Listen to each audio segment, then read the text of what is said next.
Hello and welcome to episode 11 of the WhiskAYE Podcast with our two hosts who remain anonymous, although we've probably introduced ourselves by name before, but in the interest of security, it is a dangerous... confirm or deny our names, which we have definitely mentioned multiple times on the podcast in previous episodes. But maybe they were fake names. The same ones. So this is hopefully a continuation of our return to form. Our intention at the moment is to aim for uploads on the first Friday of every month. We still have one more box of Dram Team left after this one to catch us back up, but we should be caught back up on that before the next one comes through, and then we will be doing our 1 month deficit basically. So we will be doing February's box in March and so on. So this one is a very special box. It's a very merry Whiskimas. Yep. So, as you can probably predict, lots of sherried goodness. Interestingly, though, the envelope says a very sherry Whiskimas. So A very schmerry Whiskimas. there was no M, but No, but I've combined it with merry. Okay. Christ. So I will read the card and then I'll hand over to my also anonymous co-presenter to bring us into his first whiskey. So, as is tradition, our annual festive flight explores the best of sherry cask-influenced whiskies. Get ready for a stocking full of the festive flavours that characterise a good sherry dram, a real Christmas cracker exploding with fruits, nuts and booze. Merry Christmas. So that can either be an early Merry Christmas or a late, depending on which one you prefer. Yeah. If you're before June, we'll call it late. If it's after June, let's go with early. When you're listening.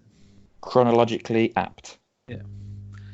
All right, Okay. I will hand over to you, person 2. You can just call me by my name. I don't really care. Which one? Any of them. Any of them? Not the last one. All right, but remember, we're family friendly, so not all of them. Yeah. Okay. The first whiskey on this month's special Christmas edition is the Glenglassaugh Revival. Sadly, Glenglassaugh Distillery was mothballed in 1986 and not expected to ever reopen. However, it defied the odds to recommence production in 2008, and Revival was the first expression released after that 20-year hiatus. Aged in a mix of red wine and bourbon casks, before being vatted and maturing further in sherry casks. Cheers to Revival. So we've got a nose of sweet caramel and toffee with notes of nutty sherry, milk chocolate and honey, ripe plums, red berries and oranges, caramelized sugar and earthy charred oak. So complex is probably an They're all complex now. It's definitely caramelly and toffee, and there's a little bit of chocolate there, I'd say, as well. I always think it's like toffee pennies. That's one of the comments I put on one previously. I get a berry sort of. Do you get the berries? I don't get berries. I must admit. I think you're better at picking out fruit, and I'm better at picking out like chocolate. Which is like the opposite of real life. I do like chocolate. Yeah, but sure, so do I. Yeah, so does everyone. Yeah. But, okay, I'm going in for my first tasting. So what's on the palate and the finish? The palate is sweet, rounded and creamy. Oranges, plums, cherry and walnuts. Chocolate, honey mead, sherry and soft spiced oak. With a finish which is medium and warming mulled wine spices, sherry and caramel. So it's definitely sweet, but not like a grain whiskey. It's creamy. I'll give you... There's definitely some kind of like orange peel almost. You can sort of already tell that this has been matured in wine casks. Yeah, it's definitely got the tannins. Yeah. I don't really get walnuts or cherry or plums. Chocolate, yeah, I can see that. You can get a bit of orange out of it. Yeah, I was thinking something... Citrusy. Yeah. And I'd definitely say it's a medium warming finish. Yep. It's very nice. The sort of... it says mulled wine spices. That's probably what I'm getting on the finish, where I'm saying it tastes like wine. Yeah, it's like a gingery kind of spice, so not like a burn your head off spice, but a warming spice. So I will say... That's really, really, really nice. Citrus. Yeah, it is very nice. Citrus, chocolate. and warming spice medium finish. Anything else you'd like to add to our comments on that one, apart from that it's really nice? As per usual, red wine casks for the win. I will leave that as your comment on red wine casks for the win. And I'm just going to put very nice. What would you give that? I think that was lovely. I'm like in the 4.5 range. Like, wow. I finished my little bottle, but I could have that multiple times. Yeah, I could drink that over the course of a night and not be worried about like, oh, I need to try other ones. Yeah. Unless I was in a place specifically to try other ones. I've gone for a 4 with the potential to revisit depending on how the others are. Well, I'm trying not to be based on other stuff, but it is hard because, I don't drink whiskey all day, every day. I'm not, what's his name with his whiskey Bible? Jim Murray. Yeah. Who someone did the maths and they were like, it can't be real because there's no way one man drinks that much whiskey in a year and is still alive. Yeah. Yeah, fair point. Obviously, he doesn't drink 35 mils of it every time. He has a bottle of each one. Yeah. Yeah, maybe. I'm going for a 4. 4 is fair. It's like a 4 and a quarter. I guess how much that costs on Master and Malt. Not Spons. I told you. Oh, did you? Yeah. I didn't listen. 37. Yeah. Oh, I said we didn't have a column for location. Yeah, we don't have a column for price either. We have a column for location and price. All right. This is our esteemed database manager. I mean, esteemed database manager, editor, co-host, uploader. Yeah, but I'm the ideas guy. Graphic designer. I'm going to be the graphics designer now. Yeah, okay. It'll be like that logo that I designed. Yeah, yeah. 2025, here we come. Here we go. Yeah, hopefully I'll be dead by then. Well, the way things are going. Definitely appealing to the youth market there by wishing for death. I feel like it was an undercurrent of our generation, and they've just ran with it. Yeah, probably. Youngsters got no new ideas, have they? No. All right, so do you want to launch into the next one? Build on the ideas of generation before. Standing on the shoulders of giants and all that. You ready to launch into the next one? Yeah, well, it's your go, so keep it nice and pacey. Okay, so this is Clan Denny. How do you say that? Dalwayne? That's probably what I would say, yeah. I think it's a Gaelic word, so apologies for the butchering of the pronunciation. Dalwayne, 2010, aged 8 years. Much like its Diageo-owned stablemate Ben Rins, Dalwayne whiskey rarely sees the light of day in single malt form. While distilled twice rather than thrice, it has a similar heavy, meaty spirit style. Indie bottlers Douglas McGibbon and Co. bottled this 2010 vintage spirit in 2018 after 8 years maturation exclusively in a single sherry butt. So this sounds like a Mortlach then, because Mortlach is often described as meaty, and I love Mortlach. Although Mortlach up the pronunciation. Yeah. For Gaelic novices, apparently Dalwyn. Yeah. And then if you're better at Gaelic, then there's another one. But, I'm not better at Gaelic. Yeah. Dalwyn. Yeah. So basically what I just said, but replace Dalwyn with Dalwyn. Yeah. Fair enough. Should be good. Sounds good.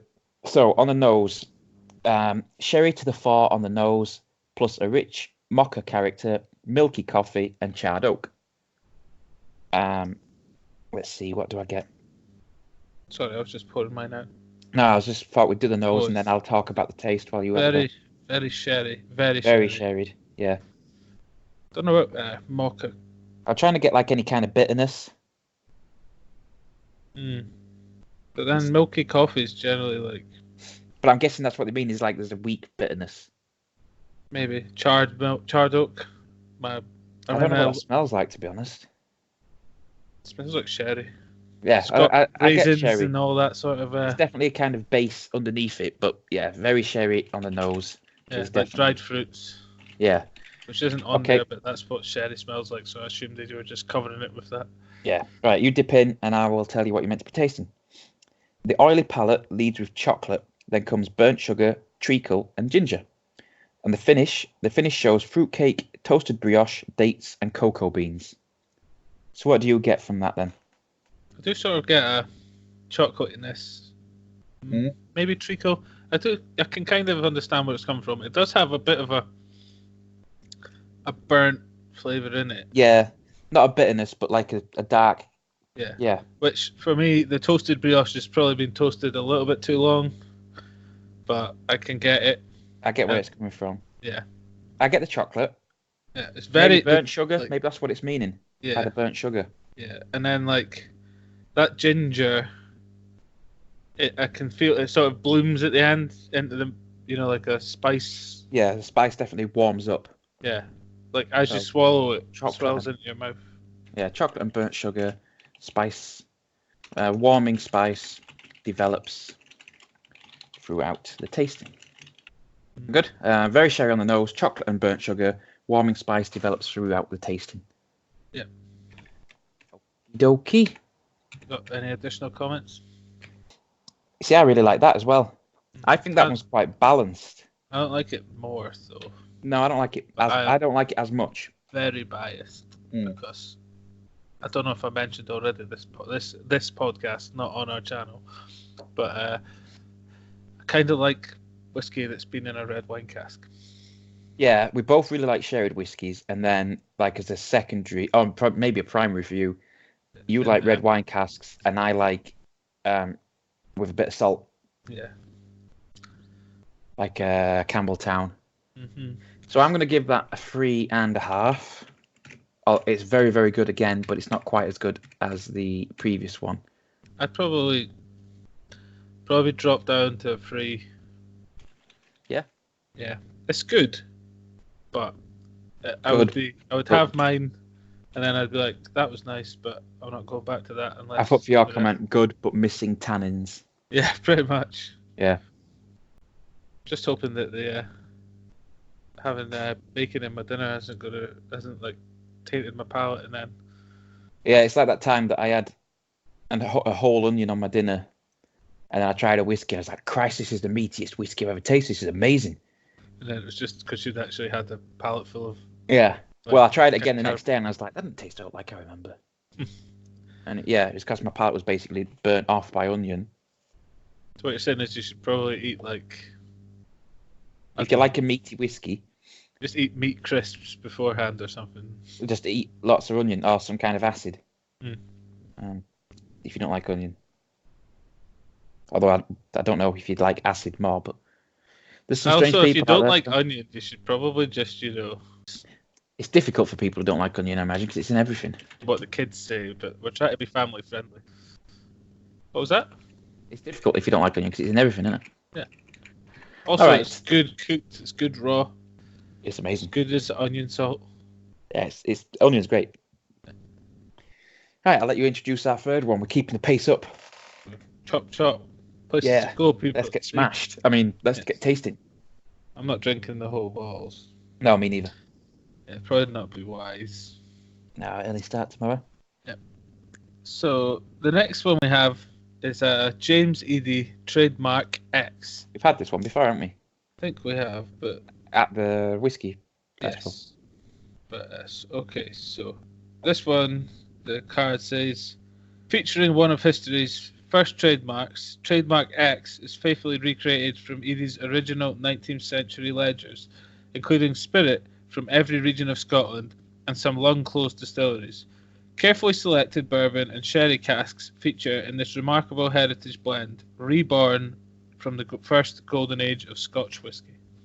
I mean, you probably could just say the first golden age of whisky. Yeah. Because we met because they had a stall, didn't they, James Eady, and it was like his great grandson who decided to restart it because he'd dealt in dealing whiskies. What was it we were saying about the new generations don't have any new ideas? Well, exactly. I mean, I did end up buying a bottle from this guy because it was fantastic. So it wasn't this, but I remember being impressed by this. So this lives up to the memory. We were slightly drunk at that. Pretty steaming by that point, I think. That is probably an apt. And it was actually quite early in the day, that one. Yeah, but You've got to get as much done as you can before you get drunk, otherwise you don't remember them. Yeah, that's a good point, actually. I only remember that table.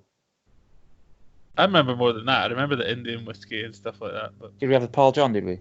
Yeah. Did we have Macmira? Yeah. The Swedish one? Yep. To be fair, I've been twice, so they blurred together a little bit. Yeah, we had those. Yeah. Okay. What's we got on the nose? First, icing sugar and raisins, then oily light peat. Soot, soft earth and freshly cut hay.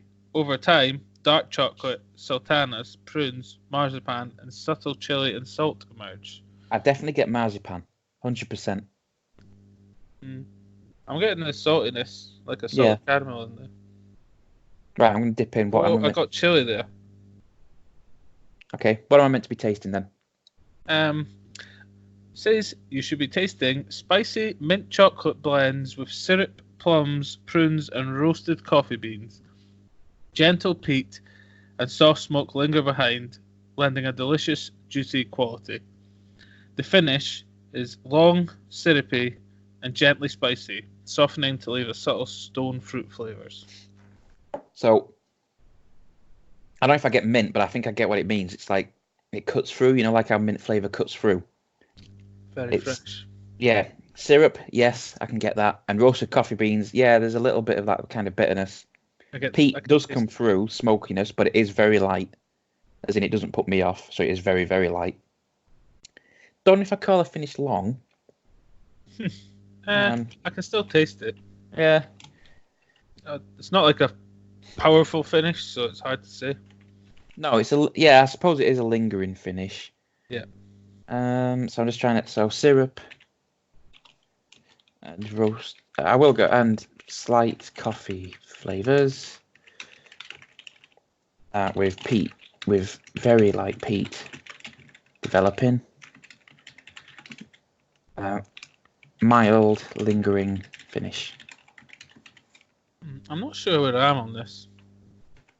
I am at I think 2.5 always sounds bad, but I would call this average for me. Yeah, I'm in the same sort of... the peat. Not because of the peat, but just... That mint note where it just sort of... It slices across it and it almost cleanses the palate of itself. Yeah. If that makes sense. Not for you? No. So you're going a 2.5 on this one? Yeah. My comment is would be better without peat, and yours is good, but mint quality is damaging, I'll say. And again, we're not trying to be harsh with a 2.5. A 2.5 is still a good whiskey. Yes. As we always say, if it's 2.5, I'd drink it again. Yes. If it's a 2, I'd probably drink it again. 1.5, you're getting into the... I wouldn't potentially thank you for it, and then a 1 or below is... I might throw it in your face. The Glenkeith. What did we give? Well, I mean, I gave a 1.5 to one of the peatiest ones we've ever had. Yeah. And that kind of sums it up, the fact that it's still actually pretty good. It was just... Exactly. I don't get on with peat. Yeah. He is, one of the ones we gave a 1 was an Ardbeg, because it was very heavy peat we've put on that one. Enough even for you. Glenkeith we gave straight up 0s. It's not even a lie, though. Yeah, you can see that basically all the ones that are a little bit peated. Oh, I gave the Glenfiddich 15 a 1. Wonder why I gave that a 1. I remember not being massively impressed by it, but not. That's very harsh. That was a long time ago, to be fair. That's right at the start of our whiskey adventure. Yeah. Okay, so because we're organised in that. 2 seconds. I've got a button and I need to cough, so I'm going to call a pause. Okay, sorry about that.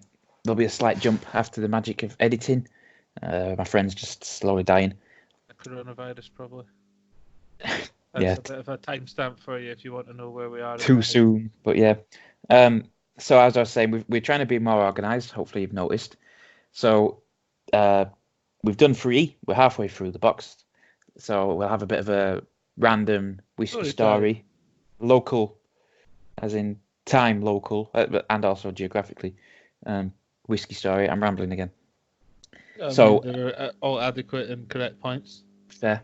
So recently, last week, I was at another whiskey event that Chris, CEO of Dram Team, kindly made me aware of.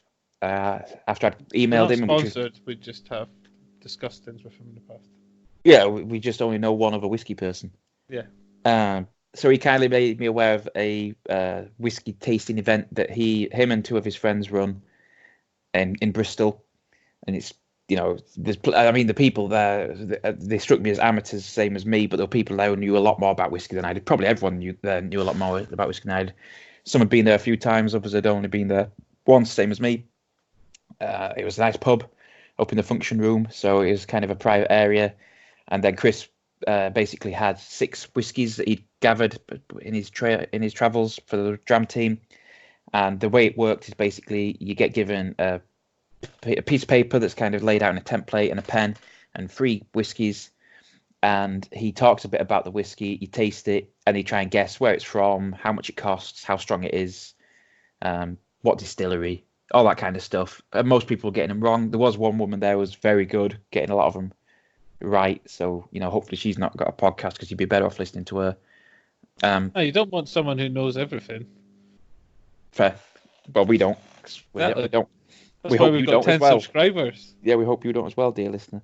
And yeah, it was a lot of fun. So you had the 3, then you had a bit of a break, and then you had the other 3. And then at the end, people basically were like, "Oh, I've got this whiskey for people to try. I've got this whiskey." So I must have had 10 or 11 tastings by the end. And then a few people are going to go on and have a few more. But unfortunately, I had an early start for work the next day. So I caught the bus home. Hopefully, this is the next one in February. I will be there if I'm not busy with work, and I will try and get a work from home day the next day so I can head out and be cool like everyone else. Work from home. Yeah, work from home. Yeah, while hungover.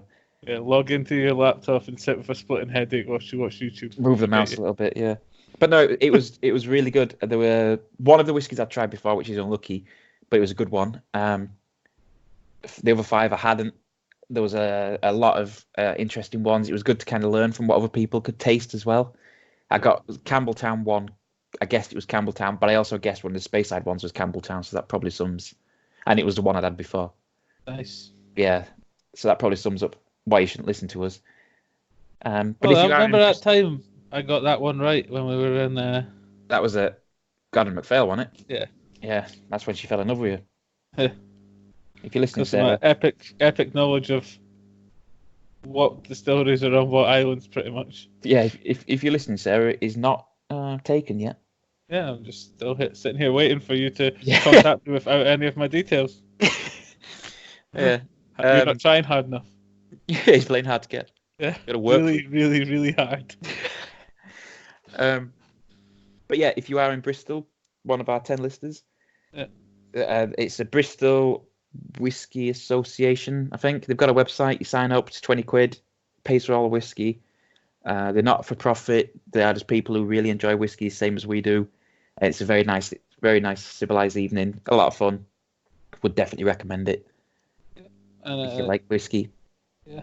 I wasn't able to make it because, geographic location, but I do hope to get to one soon. Yeah, it'd be nice. This in the next sort of half a year would be nice. But yeah. Yeah, maybe we'll try and take photos without people noticing. And then blackmail people. No, that's a different business.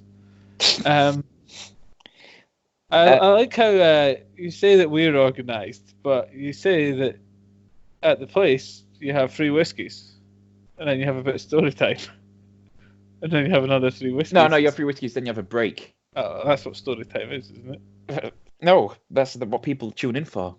All right, yeah. It's my latest whiskey adventure. Yep. Like, I wonder what that boring guy's been up to. You didn't even black out. You went home early. Adventures. I mean, I may have blacked out. I don't remember. In your bed. Yeah. Yeah. I was hungover the next day, but it was really good. I had a lot of fun. To be fair, I believe it was on a Thursday, correct? Yeah. So if you're one of those lucky people who can get a half day Friday, and I'm saying that as knowing that both of us are. Or if you have flexi time and you could maybe just work late Monday and Tuesday and get an easy day on your Friday, then you could probably get away with going out. Yeah. So yeah, thank you, Chris. Seeing as you said that you do listen to these occasionally. Also, again, hashtag Not Spon. Yeah. On YouTube, and if people. Yeah. We're not got sponsorship yet. Thank you, Chris, for making me aware. If you did want to sponsor us. Yeah, you can get to all 10 of the people who probably already know about your company because we one of them is you every week anyway, and you introduced at least a couple of them, and one of them is you. Yeah, 2 of the subscribers were at the thing. One of them's you. One's my mum who doesn't like whiskey. 2 of them are us. Yeah. So we're really expanding the advertisements for your business here. If you want to give us an exorbitant amount of free whiskey. Got to speculate to accumulate. Yeah. So you've got to speculate, and we may accumulate. Yeah. Also, then you can, once you sponsor us, then we partner with you, and you have to tell everyone when our videos go up. So Yeah, if you could do our advertising for us as well. Yeah, we'll advertise for you. Do any guest block spots on the podcast about an hour long? Yeah. More than welcome. In fact, if you just want to record the podcast and then when it starts making money, send it to us, that'll be great. Yeah, that'll be grand. That would. Yeah. Oh, grand! I'd take that. We've set you up, and now it's Yeah. Off you go. We've got the ball rolling. We've exponentially grown subscribers since we stopped recording. Maybe that's a hint. People finally subscribed. Right. Okay. I suppose we should get back to the whiskey. 4th whiskey, which is mine. Yeah? Yes. Okay. So this is a distillery we've been to as well. Yeah. Not showing off. No, it's not. Ben Riach we haven't. Ben Romac we have. Ben Riach was the one that was going to be... You got to book in advance. It's popular. But I do have a bottle of Ben Riach. But it's not 12 years old. So this is the Ben Riach Sherry Wood, aged 12 years. Ben Riach's Sherry Wood really lives up to its name, using not 1, not 2, but 3 different means of imparting sherry influence to the whiskey. Full sherry cask maturation, combined with Pedro Jimenez and Oloroso sherry cask finishing. And wow, can you tell? So now, catch me if I'm wrong here. Mm-hmm. But if you do a full sherry cask maturation, mm-hmm. and then finish it in a sherry cask, mm-hmm. have you not just transferred it and then aged it, matured it a bit longer? Well, full maturation, I think, is you've taken it to 3 years. I get you. No, it can't be. It must be 12 years. No, because that's just how long ago you made this spirit. No, this is a 12-year-old one. Yeah. So they must have done it for like 10, 11 years in. Yeah. And then transferred it to finish it. Yeah. I suppose it doesn't specify the sherry cask they matured it in, but it specifies that they did both PX and... Well, there's another one as well, isn't there? So, yeah, maybe they have 3 different types of sherry, I don't know.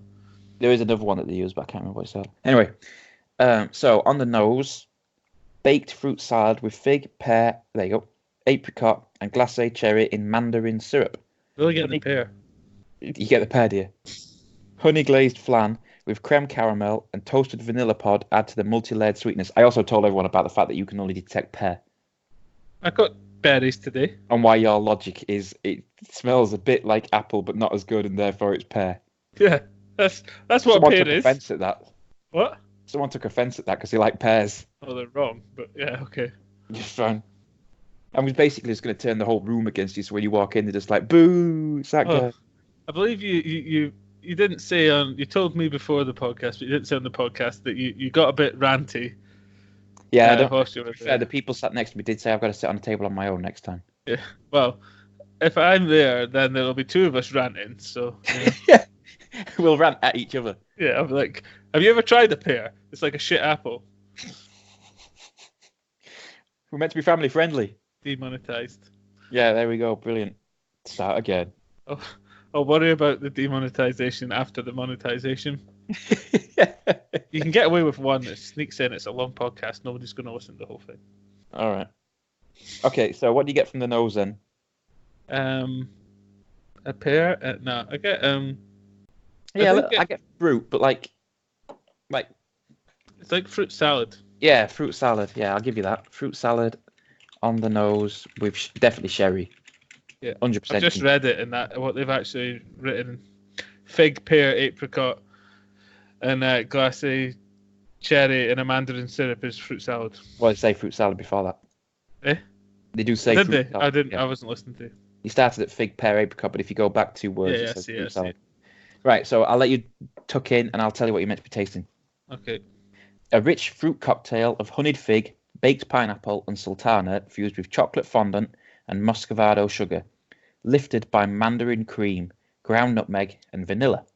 That's the palate. Taste. Muscovado sugar. It's just sugar. It's like brown sugar, I think. Okay. Taste. Savor, nectarine, candied grape, and star anise, lingering into the dessert-like sherried finish. So what do you get from that one? I do get that sort of star anise to it, but it's where it's like numbing. Yeah, there's like an aniseedy bit to it. Yeah. You know how aniseed gives you that sort of... That buzz, that tingling on your lips. Yeah. Yeah, It's got that kind of flavour to it. Well, very that kind of sweet effect at the back end. Yeah. Very sweet at the back end. I'm not sure I get pineapple. Maybe sultanas. I don't get pear though because I can't taste pear. I can only smell pear. There's definitely sultanas in there. Maybe sugar. Don't really get nutmeg. Vanilla fruits, definitely towards the end. Yeah, dried fruits. The aniseed and then like a vanilla-ness. Dried fruits to aniseed, and finished with strong vanilla flavors. I've done another Google. Muscovado sugar is unrefined cane sugar, which still has the molasses, so it's brown sugar, basically. I thought it was. What are you going to give that? Give that like a 3.5, I think. It was quite I think nice. 3.5 is a good one for that. Pleasant. A good dessert whiskey, I would say. Good dessert whiskey. Yeah, it is quite nice. I wonder if that'd be all right in like an old fashioned or something like that. Don't know. Well, yeah, because those types of whiskey cocktails are designed for bourbons, aren't they? So sweeter whiskeys. Yeah. Mind you, next time you're up here, like not for work and having to go home the next day, there's a hotel which did a sort of conference / course at, and they have a whiskey bar, and they do whiskey cocktails but with scotch. So I think we should go there. Well, next time we're up there, one thing we're definitely going to do is the Clydeside. Again, and get another whiskey donut. Get another whiskey donut. I'd even be up for doing the tour again. Yeah. There was a different tour. There was a tasting. Like we did the one at the chocolates, but there was like hopefully by the time, well, not hopefully by the time. I'm not saying I don't want you to come here for another like. What do you mean? Yeah. But hopefully they have one of their own, which should be out pretty soon. Just looking Clydeside tours. So there's a normal tour where you get 3 wee drams, 10-year-old single malts from Highlands, Lowlands, and Islay. There's a chocolate and whiskey tour, which was very good. Oh, there's a distillery manager tour, which was 120 quid each. So I'd be up for the chocolate whiskey tour. Let's do it again. They were good chocolates. It was. You got shout out Clydeside, hashtag Not Spon. Yeah, what was the person's name? The tour guide that we asked permission to share her name on our.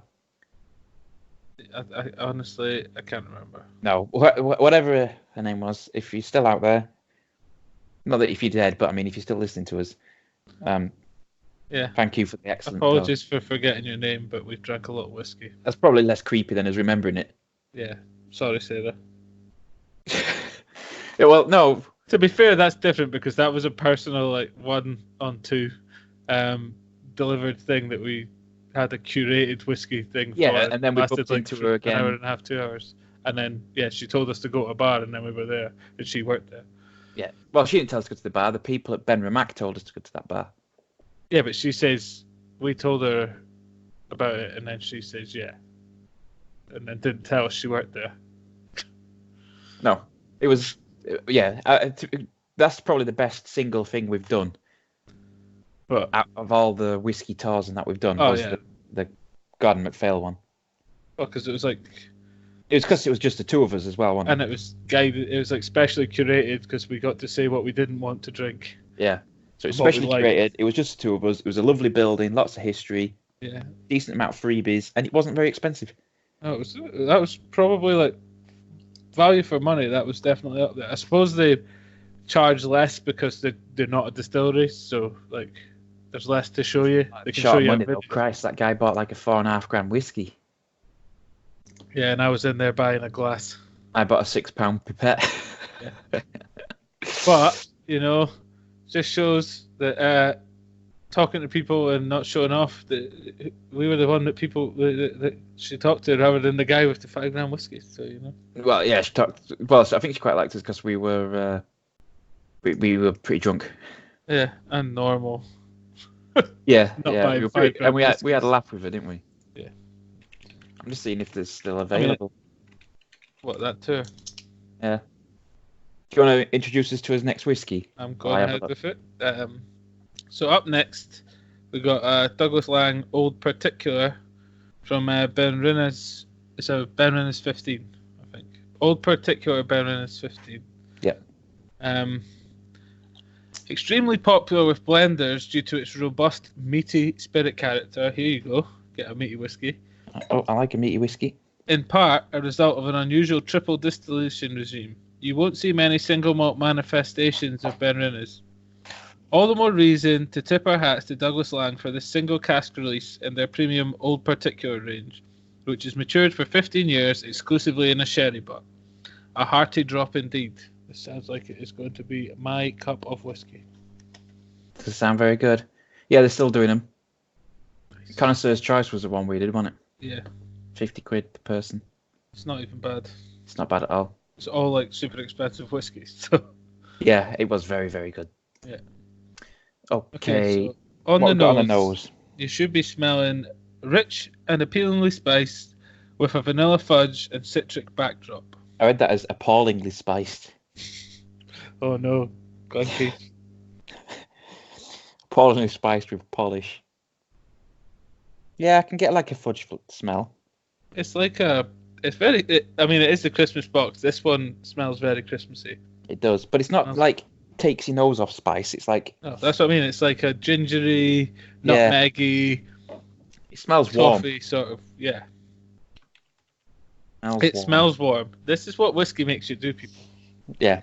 Okay, tell me what I'm meant to the wrong senses. Tell me what I'm meant to be tasting then. On the palate, opens subtly with crunched sugar, very gentle molasses, and dark fruit. And then it finishes, says, catch a drift of coffee, then licorice, orange, spices, and barley. It does start subtly, but it ramps up quick. There is definitely kind of the sherry dark fruit in there. Don't know if I get the bitterness of coffee, but I do get the spicy, citrusy note at the end. I never know what I'm supposed to be trying to taste with licorice. Well, licorice is bitter as well, isn't it? A little bit, but it's like sweet bitter. Mm. Yeah. The barley. I definitely get the barley. I can taste a grain of some sort. It reminds me of smelling the barley in a distillery. Which is generally like 70-80% smell or something. Yeah, so my brother's partner can't smell, so they have to eat like extremely flavored stuff so they can actually taste things. So like hot curries and spicy chili and stuff like that. Yeah, my dad's got like very little sense of smell. Can you imagine not being able to taste like whiskey and beer and stuff? Worst life. Yeah, well, he's perpetually unimpressed with everything, so suits him then. Yeah, exactly. Yeah. So I put smells warm, starts gently with strong dark fruits, citrus and barley on the finish. Yep, I'd agree. What would you give that? That's probably like another 3.5, I think. Mm. It's nice, but I'd say it's almost overly sweet. Okay, I will put that. Yeah, I think it lacks like it a could base. do with a bit more spice or maybe a bit. I think it could do with something a bit savoury in there, to be honest. Yeah, you want it to have Campbelltown saltiness. Yeah, I think it just needs a base. Slightly unbalanced towards the sweet. Yeah, that's what I'd say. Very good though. Oh yeah, it wasn't bad. It's got 3.5. Mm. I love it how our scale is basically it was good. It got 3.5, 95% of the but it's because the box is the Dram Team product is very good. So Yeah, we're not obviously trying. our scores are going to be biased towards good. If we were judging them on where does this lie in the history of Dram Team whiskies, then things would get a lot lower scores because there's been so many good ones. But we're not. We're judging it on the day.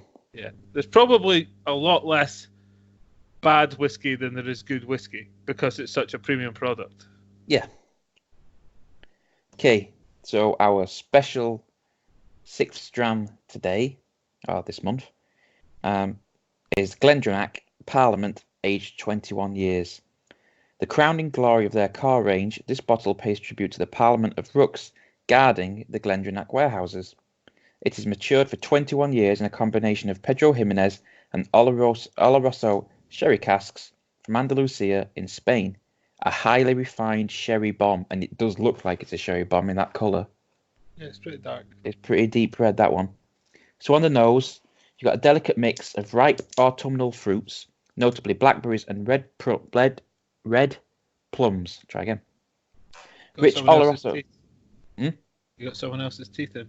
Yeah. Rich Oloroso sherry and candied orange segments. Spiced oatmeal biscuits and toasted oak fragrances bring excellent weight and balance. Do you pick up any of those? There's a lot going on. There's definitely biscuity in there. Yeah. It Definitely fills the nostrils. Yeah, it does. Also, when you pour it out, it's like quite thick. It's creamy. Yeah. Yeah. It's got the legs, if you know. I reckon sherry, biscuity sherry smell on the nose. Struggling to get the fruits. I don't get the fruits, I must admit. You don't ever get the fruits. True. I'll shut up then, shall I? 2 seconds, I'm going to smell my hands for a minute. Okay, you're doing that thing that we saw at... Which one? Aberlour, was it? No, it was Strathfeiler. Yeah. Yeah. Twinned with Glenkeith. It's not twinned with, it's just next door to. They're both owned by... Yeah, and Strathfeiler gets its hot water from Glenkeith, doesn't it? Yeah. Right, you want me to tell you what you're meant to be tasting? Yep, sure, crack on. Okay. Resolute flavours of fine Oloroso sherry and bitter chocolate sauce, spread liberally over homemade plum pudding, infused with fabulous spice notes, cinnamon, allspice, and nutmeg. Full-bodied, and you'll like this, with smooth tannins. Nice. It does have a bit of tanniness, but it's like quite bitter at the start, and it sort of moves out into that creaminess. It's quite meaty. But have you you get what I mean with it's like... Yeah, it starts really grounded. Sharpish. Yeah, and then it rises out of it. Yeah. That's really good. Oh, it's a wee bit salty at the end as well. Yeah, I think it's like meaty to begin with sherry flavors. I definitely get that bitter chocolate sauce. That's bursting through. Lingering, almost salty finish. I'm going to put bitter chocolate notes come through as your comment. Yep. I'm going to put, I think I'm going to put very well balanced on this one. Yep. Sorry, I was trying to get the last out of the glass. So. Yeah, same. I don't know. I'm willing to give that one like a 3.5 as well, I think. I think I'll give that one a 4. I like that one as much as it had that saltiness that you like. So. Yeah. 3.5 for you? Yeah. Okay. That, I think, has been... Not that the boxes haven't been good, but that's definitely the best box in a couple of months. But then we like... Good. Well, it's been half a year where we've only had 2. Yeah, it's been sherried whiskey, which we always love, don't we? Yeah. So, are we planning on sticking to this schedule now of first Friday of the month? So we'll be January's box at the start of March. No, I think we've got January's box with us now, haven't we? Yeah. I think we aim to get January's box up as soon as we can. And then we'll do March's box First Friday of March. February's box, first Friday. First Friday of March. Yes, Yeah. that's what we aim for. So you'll get Time one permitting. random spare in between now. Well, in between, you should be listening to this the first weekend, the first Friday. So if we've gone to plan, this one will be uploaded first Friday of February. Yeah. And then sometime in February, you will get the January box. Bonus Valentine's box. Yes. Although whether it's on the 14th, who knows? It won't be. No. And then on the first Friday of March, you will get February's box. Yep. And I mean, it's possible there might be a surprise in the bonus February episode. Yes. Depending on how. If it goes to plan. Yes. Which it generally doesn't. No. So don't hold your breath. But, yeah. Maybe if we get 11 subscribers. Yeah, maybe if, like, subscribe, comment, and maybe we'll get it going, The chances are that we may have already recorded or be about to record when you listen to this. But, yeah. Shh. Magic. Yeah. Okay. Okay. And we'll see you at some point in the next 3 weeks. Thank you very much for listening, as always. Thanks. Bye. See you next time. Bye.